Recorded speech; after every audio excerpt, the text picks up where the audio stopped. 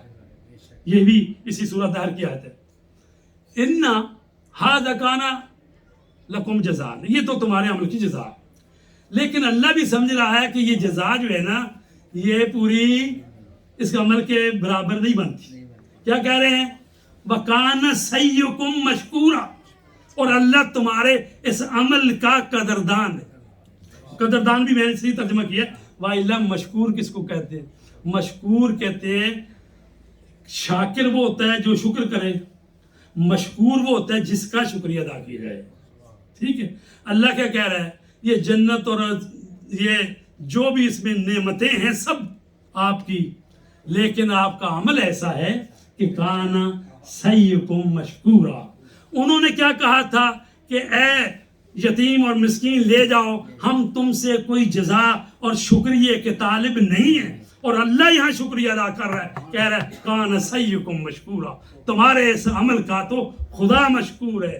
تو عزیزان گرامی، یہ ہیں وہ ہستیاں، یہ ہے بی بی دو عالم فاطمہ زہرا کہ جو ام الائمہ بھی ہیں اور راضیہ بھی ہیں، مرضیہ بھی ہیں.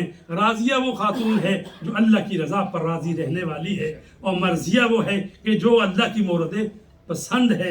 اور یہ سارے ہی ایسے ہیں کیونکہ یہ سارے نفس مطمئنہ ہے، تو سارے کے سارے جو ہیں یہ نفس مطمئنہ ہے. اسی لیے یہ بھی روایت میں ہے کہ جب بندہ مومن جو ہے وہ اس کی جان نکلنے کا وقت آتا ہے تو وہ تھوڑا جزا کرتا ہے. لیکن ایسے میں ملک الموت آتا ہے اس کے سامنے، تو کہتا ہے بندہ خدا میں تجھ پر اس طرح سے مہربان ہوں جیسے ایک شفیق باپ اپنے اولاد پر مہربان ہوتا ہے. نہ گھبرا، ذرا ادھر دیکھ.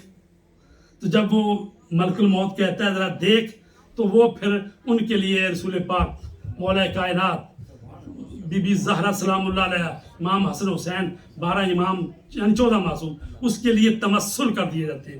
یعنی ان کے نورانی چہروں کو دیکھتا ہوں. جب وہ دیکھتا ہے تو اس کی حالت ایسی ہو جاتی ہے کہ جیسے وہ زلیخا نے کہا تھا نا کہ لیمو کاٹو، تو وہ حسن یوسف کو دیکھ کر وہ اسی کی طرف دیکھتی رہیں اور انہوں نے اپنے ہاتھ کاٹ لیے لیمو کاٹنے کی بجائے. تو اب اس کی حالت ایسی ہوتی ہے کہ وہ ان کو دیکھتا ہے تو اس اطمینان کی حالت میں آ جاتا ہے کہ اس نے دیکھ لیا کہ جن کا ساری زندگی ذکر کرتا رہا، ان کے نقش قدم پر چلتا رہا، اس نے جب دیکھ لیا تو حالت اطمینان میں آ جاتا ہے. اس وقت کہا جاتا ہے یا ایھا الذین آمنوا، اے اطمینان والی روح پلٹا اپنے رب کی طرف اس حال میں کہ تو بھی راضی اور اللہ بھی راضی. تو لہذا بندہ مومن کی روح پرواز کر دی جاتی ہے. تو عزیزان گرامی، بی بی فاطمہ زہرا سلام اللہ علیہ کے چند جملے مصائب جو ہیں وہ پڑھتا ہوں. بی بی وہ ہے کہ جس کا دروازہ مسجد میں تھا، ابھی ہم نے پڑھا نا، اور وہ دروازہ وہ یہ تھا کہ جب رسول پاک پر یہ آیت نازل ہوئی ہے انما یرید اللہ لیذھب عنکم الرجس اہل البیت ویطہرکم تطہیرا. اللہ کا تو بس یہی ارادہ ہے کہ اے اہل بیت تم سے ہر قسم کے رجس کو دور رکھے اور تمہیں اس طرح پاک و پاکیزہ رکھے جیسے پاک و پاکیزہ رکھنے کا حق ہے. جب یہ آیت نازل ہوئی تو رسول پاک کا بھی دروازہ مسجد کے سینے میں تھا. اپنے گھر سے نکلتے تھے اور لوگ جو وہ دیکھ رہے ہوتے تھے. چونکہ ایسے مسجد تو نہیں تھی نا بڑی، مطلب ہے دیوار بنی ہوئی، بڑے بڑے گنبد شنبد کچھ بھی نہیں تھا، خالی مطلب سادہ سی مسجد ہی، کھجوروں کا ٹارا جو اوپر نہیں تھا ڈالا ہوا ہے، مطلب نیچے وہ صفحے سی بچھائی ہوئی ہیں، بڑی بڑی بجری ہے. لوگ صحابی بیٹھے ہوئے دیکھ رہے ہیں کہ رسول پاک جا رہے ہیں. تو بی بی فاطمہ کے دروازے پر آتے تھے اور وہاں پر اس آیت کی تلاوت کرتے تھے اور پھر کہتے ہیں یا اہل بیت الصلاۃ السلام. اور کوئی صحابی کہتا ہے میں نے 6 مہینے یہ دیکھا کہ رسول پاک اس بی بی فاطمہ کے دروازے پر جاتے. کسی نے کہا 9 مہینے، کسی نے اس سے زیادہ 17 مہینے تک کی روایت. تو گویا کہ جس نے جتنی دیر آتا رہا صبح کی نماز میں پڑھتا رہا تو اس نے روایت کر دی، کسی 6 مہینے، کسی نے 9 مہینے کی. تو اس کا مطلب ہے رسول پاک جو ہیں ہر روز صبح کی نماز پڑھنے بعض نے کہا رسول مسجد میں داخل ہوتے 2 رکعت نماز پڑھتے پھر بیوی کے دروازے پر جاتے پھر لوگوں کو نماز پڑھانے آتے. بعض نے ایسے لکھا. دونوں طرح سے آپ دیکھ لیں. بیوی کے دروازے پر جانا اگر پہلے 2 رکعت نماز پڑھی ہے پھر بیوی کے دروازے پر گئے, یا یہ ہے کہ پہلے بیوی کے دروازے پر گئے اور پھر آ کے نفل پڑھے. تو لہٰذا اس دروازے کی قدر و قیمت اتنی ہے کہ قرآن مجید میں فی بیوت اذن اللہ ان ترفع, اللہ ایسے گھروں میں کہ جس ان کو بلند کرتا ہے کہ جس میں اس کا ذکر ہوتا ہے, یذکر فیہا اسمہ, تو ایسے گھروں کو اللہ بلند کرتا ہے. تو صحابہ نے پوچھا یا رسول اللہ یہ کن کے گھر ہیں؟ تو کہا یہ انبیاء کے گھر ہیں. اور اس میں ابو بکر بیٹھے ہوئے تھے اور انہوں نے اشارہ کیا بی بی فاطمہ زہرا کے گھر کی طرف. کہا یا رسول اللہ کیا یہ گھر بھی ان گھروں میں ہے؟ تو فرمایا ہاں بل ارفعہا, بلکہ یہ ان سب گھروں میں بلند ترین گھر ہے. تو یہ گھر وہ ہے کہ جو انبیاء کے گھروں سے بڑھ کر ہے. تو گھر جو ہوتا ہے, گھر تو اینٹ اور گارا اور بجرا اور بجری اور لکڑی اور اس کا گھر ہوتا ہے. گھر کی فضیلت مکان کی فضیلت مکین سے ہے, یعنی جو گھر میں رہ رہے ہیں ان کی وجہ سے مکان کی فضیلت ہے. مکان ایسے افضل نہیں ہے بلکہ جو مکین رہ رہے ہیں ان کی وجہ سے افضل ہے. تو عزیزان گرامی, وہ گھر کہ جس پر رسول پاک بھی آ کے کھڑے ہو جاتے تھے, وہ گھر کہ جس پر ملک الموت فرشتے جبرائیل وہ بھی آ کے کھڑے ہو جاتے تھے, وہ گھر ایسا گھر کہ ابھی رسول پاک کو دنیا سے گئے ہوئے چند دن ہوئے تھے کہ اس گھر پر آگ اور لکڑیاں لائی گئیں اور کہا گیا کہ علی کو بھیجیں کہ آ کر بیعت کریں, وَإِلَّا ہم اس گھر کو آگ لگا دیں گے. کسی نے کہا اس گھر میں تو فاطمہ بھی ہے, اس گھر میں تو حسن اور حسین بھی ہے. تو کہا کہ ہوتے ہیں تو ہوتے رہیں. عزادارو, اس گھر میں جہاں ملائکہ کی آمد تھی, جہاں رسول اعظم بھی آ کر دروازے پر کھڑے ہو جاتے تھے, یہ وہ گھر جو انبیاء کے گھروں سے افضل تھا. اس گھر پر لکڑیاں لائی گئیں اور بی بی سلام اللہ علیہا کہ جو کہ چاہتی تھی کہ 2 دفعہ وہ قاصد آیا اور مولا علی نے اس کو واپس بھیجا کہ اس کو کس نے خلیفہ بنا دیا ہے. اب جب 2 دفعہ ہو کے چلا گیا تو اب بی بی آگے بڑھی کہ شاید میرا ہی حیا کر لیں. اب بی بی آگے آتی ہیں دروازے کے پیچھے اور کہتی ہیں کہ ابھی تو ہمارے بابا کو گئے ہوئے چند دن گزرے ہیں, ابھی تو ان کا کفن بھی میلا نہیں ہوا, تم کیا سلوک کرنا چاہتے ہو اہل بیت کے ساتھ. اور دروازے کو آگ لگی اور دروازے کو دھکیل رہے ہیں. ایک آدمی نہیں ہے, یہاں پر 100 150 200 آدمی آیا ہوا ہے جن میں بہت سارے بڑے بڑے جن کے نام ہیں وہ سب وہاں پر موجود تھے. وہ بی بی کہہ رہی ہیں کہ چلے جاؤ, لیکن کیا ہوا کہ دروازے کو آگ لگی اور دروازے پر دھکم پیل ہوئی اور ایک ظالم نے اپنے پاؤں سے ٹھوکر ماری. بی بی سلام اللہ علیہا جو ہیں وہ دروازے کے پیچھے جو ہوئی تو ایک مرتبہ وہ جلتا ہوا دروازہ اور دیوار کے درمیان بی بی کی پسلیاں ٹوٹ گئی اور دروازے میں لگی ہوئی میخ بی بی کے سینہ اقدس میں لگی. بی بی بہوشی کی حالت میں گری اور کہا یا فضا خزینی, اے فضا آؤ, میرا محسن شہید ہو گیا. عزادارو, بی بی سلام اللہ علیہا کا محسن شہید ہو گیا. ایسے میں مولا علی جو آگے بڑھے تو آپ نے ظالم کو گریبان سے پکڑ کر زمین پر دے مارا اور قریب تھا کہ اس کو قتل کر دیتے, لیکن اسی وقت یاد آ گیا کہ رسول پاک نے کہا اے علی میرے بعد تجھے کمزور کر دیا جائے گا, تجھ پر مصائب کے پہاڑ ٹوٹیں گے, آپ نے صبر کرنا ہے. کہا اے فلاں اگر رسول پاک نے مجھے وصیت نہ کی ہوتی تو میں دیکھتا کس طرح تم میرے گھر میں داخل ہوتے ہو۔ عزادارو، علی علیہ السلام کو تو لے گئے، بی بی سلام اللہ علیہا بیمار ہو گئی اور اسی بیماری میں 40 دن تک بیمار رہیں۔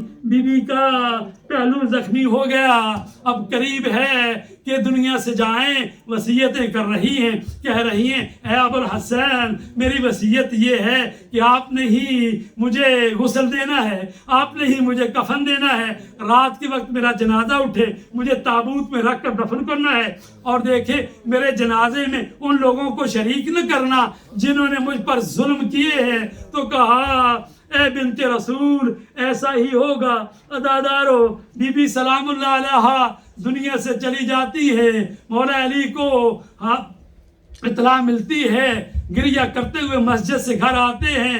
بی بی سلام اللہ علیہا کہ بیٹے حسن حسین اپنی ماں پر روتے ہوئے گر رہے ہیں اور کہہ رہے ہیں اے نانا جان ابھی تو چند مہینے ہوئے آپ دنیا سے گئے، ابھی ہماری ماں بھی چلی گئی، ہم یتیم ہو گئے، جب نانا کے پاس جائیں تو ہمارا بھی سلام کہنا۔ عزادارو، وصیت کے مطابق مولا نے کفن دفن کیا، اور جب جنازہ تیار ہوا تو ایک مرتبہ روایتوں میں ہے کہ مولا نے دیکھا کہ مولا کے بچے حسن اور حسین، زینب و کلثوم دیوار کے ساتھ کھڑے گریہ کر رہے ہیں، ماں کا جنازہ تیار ہو گیا، اور کہا مولا نے یا ام کلثوم یا زینب یا حسن یا حسین حلم و تزودو، اے میرے بچوں آؤ اپنی ماں کا آخری دیدار کر لو، اب قیامت کے دن ملاقات ہوگی۔ ایسے میں بچے روتے ہوئے ماں کی طرف دوڑے اور ماں کے جسم اطہر پر گر گئے اور گریہ کر رہے ہیں۔ تو ایسے میں مولا علی فرماتے ہیں کہ ایک مرتبہ ایسا ہوا کہ جب بچے رو رہے تھے تو بی بی سلام اللہ علیہا کی چیخ برآمد ہوئی اور آپ کے ہاتھ کفن سے باہر آئے اور حسن اور حسین کو اپنے سینے سے لگا لیا اور گریہ بپا تھا۔ ایسے میں ہاتھ میں غیبی کی آواز آئی، کہا کہ یا ابا الحسن بچوں کو ماں سے جدا کرو، کہ قیامت کا منظر ہو گیا کہ فرشتے جو ہیں وہ گریہ کر رہے ہیں۔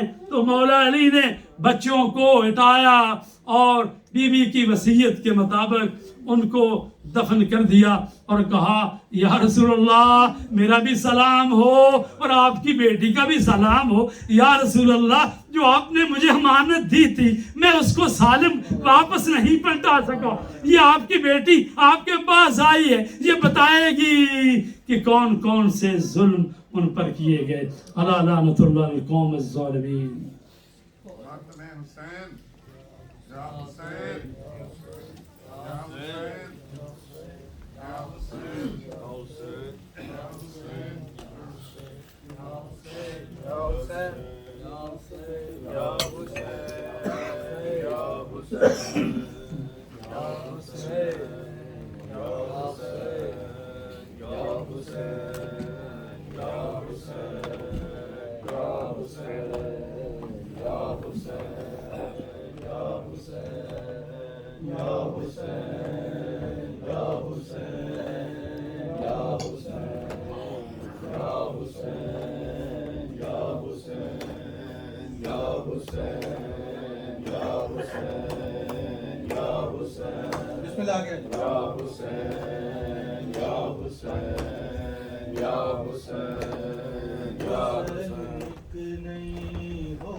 رسول خدا حسین ایک نہیں ہوگے، رسول خدا حسین ایک نہیں ہوگے، رسول خدا حسین ایک نہیں ہوگے، رسول خدا حسین ایک نہیں ہوگے، رسول خدا حسین ایک نہیں ہوگے،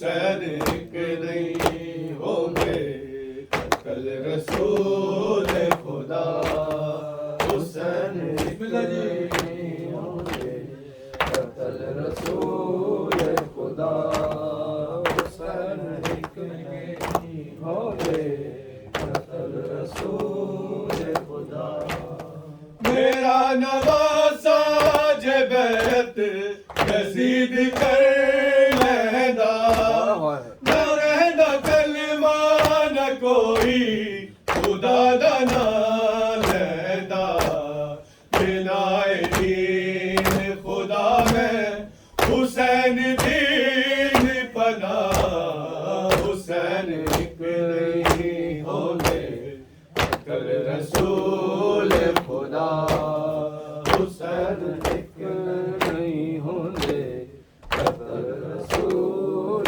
خدا حسین ایک نہیں ہوں گے قتل رسول خدا حسین منی والا من الحسین گواہ حسین ایک نہیں ہوں گے قتل رسول خدا حسین ایک نہیں ہوں گے قتل رسول خدا حسین ایک نہیں ہوں گے قتل رسول خدا شب عاشور سکینہ بڑی بڑی بے چین تو اجتے سینے تے سونے روکے گا کہ حسین تو کل تو مانگتے سونا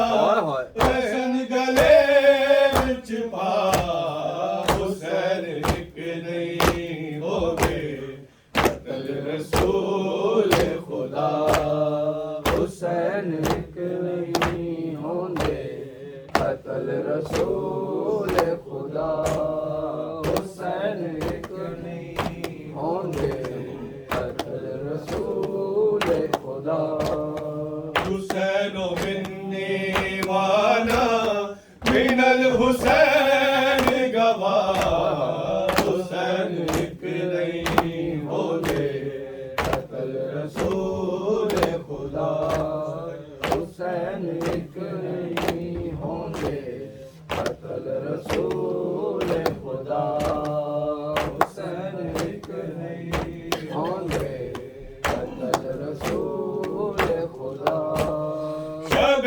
عاشور سکینہ رہی بڑی بے چین تو اجتے سینے تے سولے اے روکے آکے حسین تو کل نو مانگتے سونا حسن گلے وچ پا حسین ایک نہیں ہوں گے قتل رسول خدا حسین ایک نہیں ہوں گے قتل رسول خدا حسین ایک نہیں ہوں گے قتل رسول خدا حسین ایک نہیں ہوں گے قتل رسول خدا حسین ایک نہیں ہوں گے قتل رسول خدا حسین ایک نہیں ہوں گے قتل رسول خدا حسین ایک نہیں ہوں گے قتل رسول خدا میرا نواسا بیت یزید کرے گا نہ رہنا کلمہ نہ کوئی خدا دا نہ لینا بنا دین خدا میں حسین دین پناہ حسین یا حسین یا حسین یا حسین یا حسین یا حسین یا حسین یا حسین یا حسین یا حسین یا حسین یا حسین یا حسین محمد و آل محمد صلی اللہ علیہ وسلم.